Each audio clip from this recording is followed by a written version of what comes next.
남성들과 여성들이 나오게 된 개념 자체는 그냥 위기감 때문인가 아니면 위기감이었을 텐데 네. 어떻게 보면 남성 엘리트 중심의 한국 사회가 그때 해체되는 첫 순간이었던 것 같아요. 네. 그러니까 조금 옛날 얘기 해드릴게요. 혹시 여기 변호사 안 계시죠? 제 강의엔 변호사들이 잘 안 오더라고요. 혹시 경제학과 분 있으세요? 없죠. 저는 연세대학교 경제학과에 200명이 넘었거든요, 정원이. 근데 제 친구들 중에서 무지무지하게 여성들이 많이 들어왔던 해라고 하는데 12명이 들어왔습니다. 그리고 우리 위에는 4분이 여자 선배들이었거든요. 대장금 작가인 김영현 선배가 제 한 학번 위에서 경제학과 같이 공부했고, 여성이라는 거는 경제학과에 없어요. 그리고 지금도 가보면은 거의 없어요.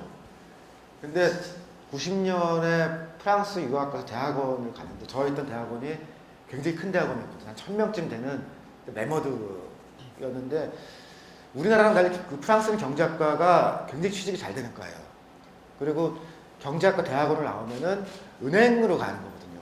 그 무슨 뭐 베페니 이런, 그러니까 여성들이 그때 여자들이 해방이 된 것 같아도 직업을 구하기가 어려운 거예요. 그러니까 법대 경제학과에 여자들이 무지하게 많더라고요.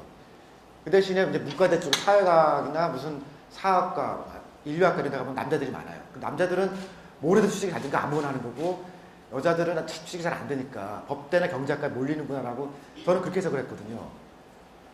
그리고 나서 20년이 지났죠. 20년이 지났는데 경제계 여성이 지금도 없어요. 오히려 변호사나 법조계에 여성들이 많이 들어갔는데 경제계에 여성들이 없거든요. 그러네요. 예. 네. 그러니까 그러니까 우리가 보기에는 정치하는 사람이 힘 있을 것 같은데 한국의 힘은 돈 가진 놈이 갖고 있거든요. 그리고 돈 가진 놈 옆에 있는 사람들이 경제학자잖아요. 국가에도 있고 민간 기업에도 있고, 그러니까 이런 식으로 보시면 돼요. 그러니까 뭔가 계산을 할 때 1조가 넘으면 지금 경제학자들이 계산해요.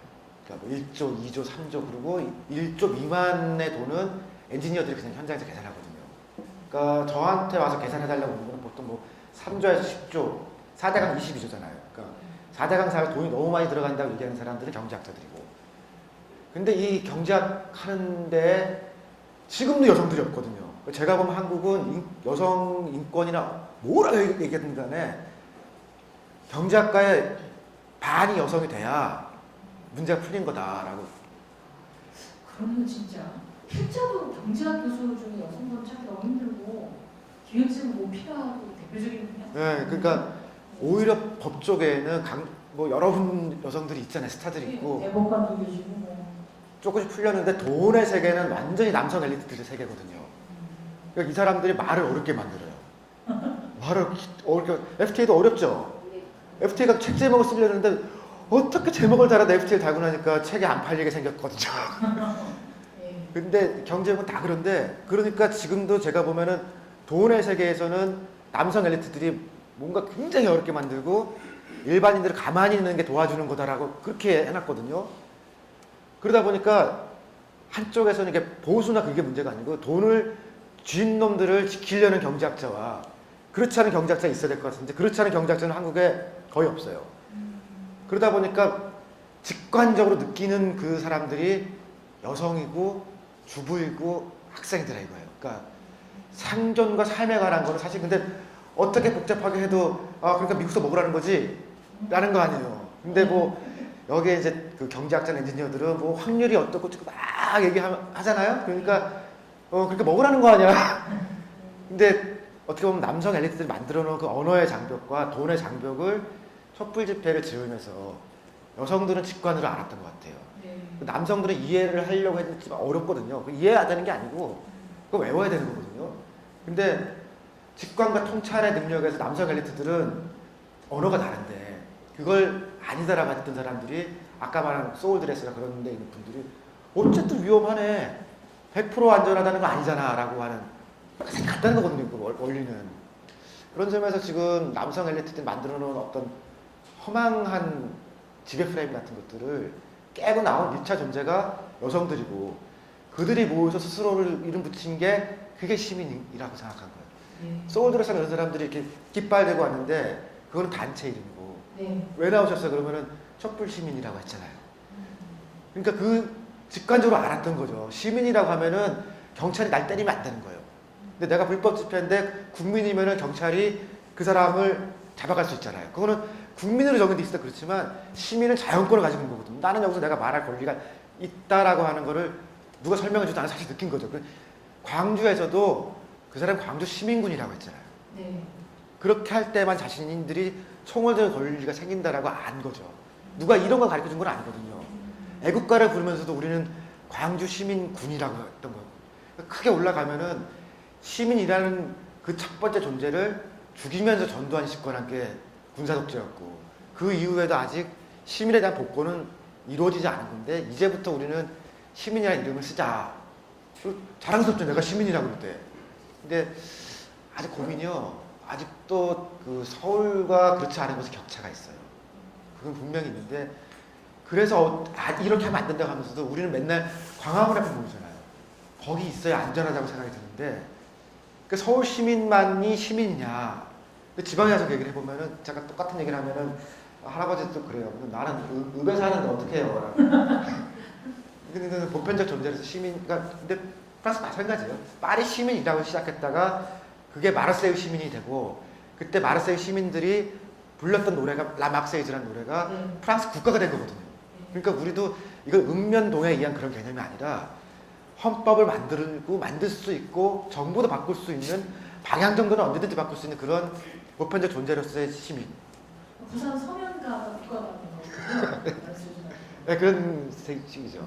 근데 어쨌든 지금 여러 가지 파워, 경제 엘리트에서는 재경부에 있는 직원이나 경제가 소외돼 있지만 시민의 경제 주체로서는 여성들이 충분히 주도적인 위치를 차지할 수 있는 시대가 됐잖아요. 아니 또 그럴 거라 생각하는 게 지금 우리가 만든 경제 조직이라는 거는 네.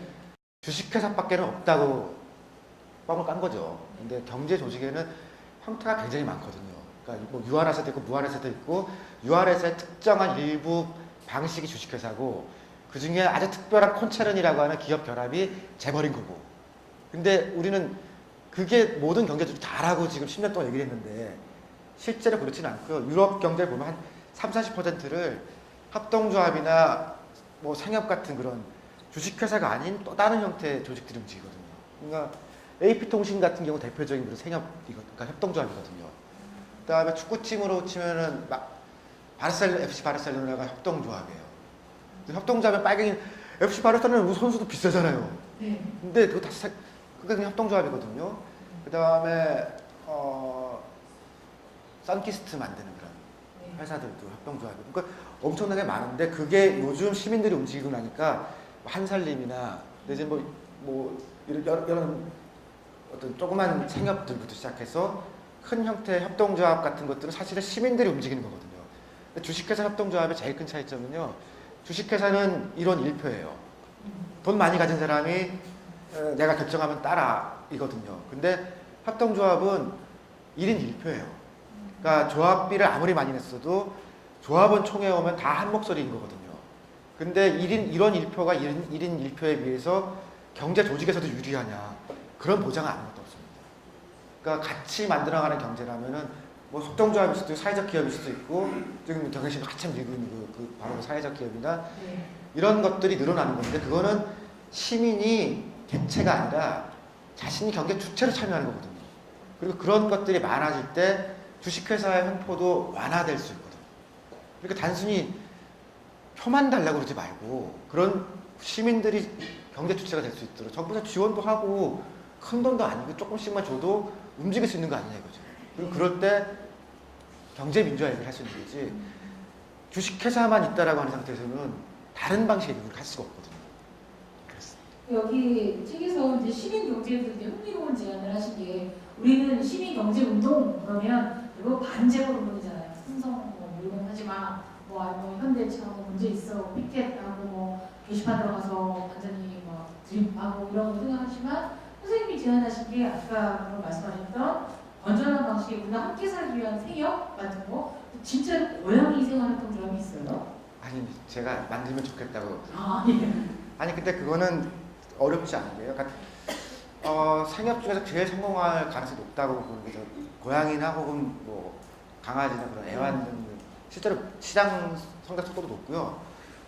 아니 이런 거죠. 그 의료비라는 게 보험이라는 게 그런 거잖아요. 우리가 조금씩 평소에 뭐 모아놓고 있다가 힘들면 이제 그걸로 같이 해결을 한다는 건데 고양이가 한 3, 4년에 한 번쯤 아파요. 매일 아픈 건 아니고. 근데 한 번 아프면은 제가 작년에 우리 집 고양이가 죽을 뻔한 거 병원에 가서 살려왔는데 100만 원 정도 들더라고요. 네. 강아지도 그래요. 예, 근데 내가 그 생각이 들어요. 만약에 얘가 우리 집에 안 살고 어떤 가난한 뭐 지방에서 서울로 올라와 있는 혼자 사는 여대생의 방에 살았던 고양이면은 걔는 그냥 죽었어요. 알라서 시키고 그래서 그래도 보험 같은 거가 있으면 되는데 이거를 삼성이나 이런 데 하지 말고 시민들이 지금 참여하면은 의료생협 같은 모델로 하면 되거든요. 의료생협처럼 고양이 생협을 해서 수의사 몇 분하고 같이 있으면은 그러니까 평소에 한 달에 10,000원 정도 냈다가 아플 때 그냥 가서 치료 받고 오면 되잖아요. 그거는 근데 보니까 호주나 영국에도 모델이 있더라고요. 그리고 그거는 생협으로 해도 될 것 같아요. 네. 저는 잘 될 것 같은데. 만들어 보시면 저도 적극 가입해서. 네. 아 이게 뭐 이게 그 키우는 사람들한테는 이게 병원 가면 너무 보통스럽죠. 돈 때문에. 너무 많고 샴푸도 세상에 인간 샴푸보다 게샴푸 훨씬 비싸서 그런 것도 생협을 통해서 나눠주고 하는 게. 네, 거기다가 여기 이명박 정부에서 4대강 때문에 돈 빼낸 다음에 돈이 모자르잖아요. 네.